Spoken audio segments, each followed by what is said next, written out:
मन मानसिकता को पवित्र करिवो, निजको सुरक्षित रखिवो, निजे सुरक्षित रही समाज को सुरक्षित रहिबो, सभ्यता को सुरक्षित रखिवो। एइथिमे सब ग्रंथ मानकर सृष्टि।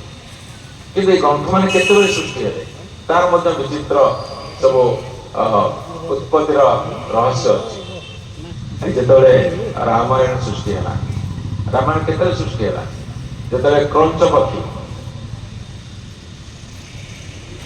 क्रंचपति मल्थन रथ थिले सेतेबेले व्याध शराघात कला। प्रत्येक ग्रंथ भारत वर्षर गोटे गोटे भयंकर मुहूर्त सृष्टि होती। जेमिति रामायण सृष्टि क्रंचपक्षी मल्थन रथ सेतेबेले व्याधर शराघात से वाल्मीकि श्लोकर उत्पत्ति। एपटे जो गीता सृष्टि होची, गीता होची 700 श्लोक। जो गीता सृष्टि होची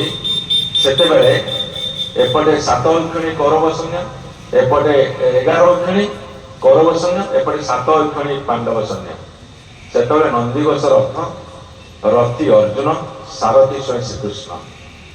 रथी अर्जुन कहते हे कृष्ण सारथी टिके रथ को आगू बढ़ा। मुझे देखा चाहे मो सामने जो मैंने अच्छा से माने किए किए कौ माने जो मान साथ युद्ध करी मुझे देखी। जो रथ आगू बढ़ला युद्धर मझे रथ थुआई। अर्जुन देखुं पितामह भीष्म, गुरु द्रोण, मामू शल्य, भाई अर्जुन, भाई दुर्योधन, भ्राता दुशासन जो समस्त देखुं से कहते हे कृष्ण ये तो मोर भाई बंधु कुटुंब सहोदर कौन युद्ध में परास्त कर युद्ध केमी मारे। से जो भयंकर मुहूर्त 18 दिन युद्ध हम से आपणकर लिपिबद्ध है चुक्ति है युद्धर समय सीमा हम 18 दिन युद्ध होता 17 दिन अधे युद्ध सर चुक्ति होता कौ अनुसार युद्ध हम। कि तो जो युद्ध होर दिन नहीं कि राति नहीं आ राजनीति जो युद्ध होतार नीति भी नहीं। बर्तमान सब बड़ दुखर विषय आम राजनीति नीति विहीन राजनीति युद्ध बर्तमान जोर चलती। आ राति अधे तो इस्राएल से ओल्हे पड़े युद्ध करने बर्तमान चलती। किंतु जिते पुराण शास्त्र युद्ध होती नीति अच्छी गोटे नीति निर्धारण होता। जितेबले रथ थुआई नंदीघोष श्रीकृष्ण बुझाऊँ युद्ध कर अर्जुन मना कर जो भयंकर मुहूर्त से भयंकर मुहूर्त स्वयं श्रीकृष्ण मुख निश्रुत वाणी हूँ गीता जहाँकि 700 श्लोक से गोटे मुहूर्त समस्त श्लोक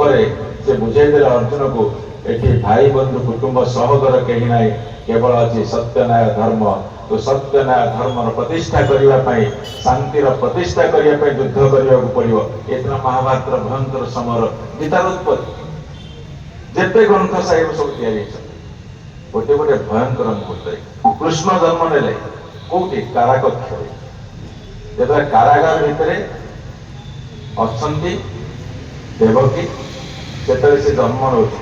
जिते सब सजीव थे सब निर्जीव हो गए। जिते सिंकुड़ी पड़ता जो लुहा रड था निर्जीव से सजीव हो खोली जाए। ये हूँ बहुत चमत्कार पुराण शास्त्र आम। तेणु मुझे कथा आपको रखी कहीं आम रामायण पढ़ा महाभारत जाना गीता भागवत पढ़ा बुझा कारण कौन। कारणटा हूँ आम मन भितर जिते सब कुसंस्कार अच्छी जिते सब नकारात्मक चिंताधारा अच्छी आम धोई धाई माजिदबा आम गोटे भल मनीष या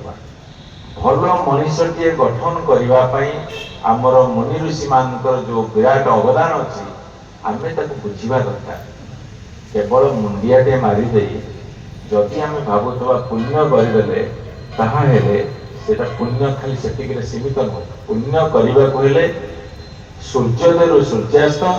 सूर्यादय सूर्यास्त सूर्योदय आपको साधना करने को पड़ो। साधनार माने नुहे जे दिन राति माला करवा दिन राति भगवान नाम जप कि कर मनुष्य। तुम्हें जदि सत कहूव तुम्हें जदि कहार अनिष्ट करने को चिंता करूँ तुम्हें कहार क्षति करने को चाहू न तुम्हें समस्त को दया देखुव तुम भितर मनीषपणिया सृष्टि कर रामायण जय जो महाभारत जय जो गीता भागवत जय से आसिले बुझा शुणुवा व्यक्ति बड़ ना कहूवा व्यक्ति बड़ तार प्रमाण दे मोर वक्तव्य शेष कर वक्तव्य तो मुझे विपद कथा जो परीक्षित महाराज ब्रह्म अभिशाप पड़ी ब्रह्म अभिशाप पड़ा परीक्षित महाराज को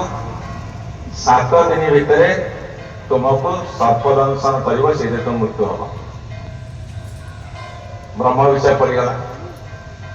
भाड़ी पड़ा उद्धार पाइबार गति कौन उद्धार पाइबार माने तरीका कौन गंगा नदी कूल नैमिष्या अरण्य 60,000 देवदुर्लभ ऋषि गहन आमर भागवत पठाब जदि आम देखिए जो सब भागवत सृष्टि कौन ना विष्णु विष्णुंर मुख निश्रुत वाणी हूँ भागवत से शुणेले क्या ना ब्रह्मा को विष्णु है भागवत ब्रह्मा शुणेले क्या नारद महामुनि को ब्रह्मा है भागवत नारद महामुनि शुणेले क्या ना व्यासदेव ये जिते सब लिखाई रामायण जिते सब महाभारत व्यासकर संस्कृत लिखित ताकू परवर्ती समय विभिन्न भाषा अनुवाद कर मूल रामायण हो कि मूल आमर भागवत हो कि महाभारत हो ये व्यासक कृत संस्कृत लिखाई परवर्ती समय ताकू अन्य अनुवाद कर व्यास हेले भागवत व्यास शुणेले क्या ना सुकमुनि को सुकमुनि हेले भागवत व्यास हेले भागवत सुकमुनि शुणुं क्या ना परीक्षित महाराज को जहाँ मृत्यु आसन 7 दिन भितर सर्पदंशन कर ब्रह्म अभिशाप पड़ी कलिजुगर प्रवेश तेणु से मोक्ष प्राप्ति हेबे भागवत शुणा परीक्षित महाराज भागवत शुणुना कहला परम भागवत विष्णु हेले भागवत ब्रह्मा हेले भागवत नारद हेले भागवत व्यास हेले भागवत शुक हेले भागवत किंतु जे शुणिले क्या शुणिले से हेले परम भागवत तेणु श्रोता सबुबले अनुग्रहित करे वक्ता को जदि से शुणती और ग्रहण करती वक्तार जीवन धन्य हो जाए बिना श्रोतार जीवन अर्थ किसी न था मूल्य किसी न था यह कथा तेणु सबुबले श्रोता के ऊपर कहीं से ग्रहण करे ग्रहण किए करे ना वर्षा जो ऊपर पृथ्वी माता ग्रहण करे तेणु जे ग्रहण करे से सबुठ ऊपर थाए किंतु आम समाज जे ग्रहण करे ताको भिकारी बोली कहते किंतु भिकारी जे तार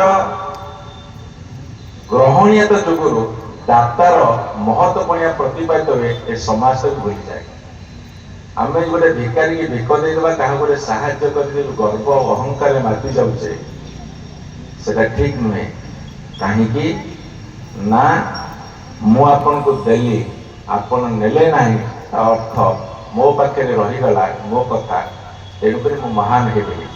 मुझे देवी से ग्रहण कर अर्थात ग्रहण कर व्यक्ति दबा वाला को अनुग्रहित करे ये हूँ मोर फिलोसफी मोर विचारधारा जब ग्रहण न कर मो पणिया मो पाखे रहीगला मो दाता हो पार ना कि आम समाज रे दाता को उच्च स्थान दि जाए जे निये ताको निच स्थान कि मो विचार रे मो दर्शन शास्त्र जे निये सी सब ऊपर कहीं ग्रहण कर मोर दाता पणिया प्रतिपादित है तेणु ग्रहणीयता सब पचे श्रोता सब मोर वक्ता सब तले तेणु वक्तार वक्तव्य जब ग्रहण हुए ताहले श्रोता ग्रहण करे से अनुग्रहित करे से शत्रु मंडल मोर कोटि कोटि प्रणाम मोर वक्ता वक्तव्य साफ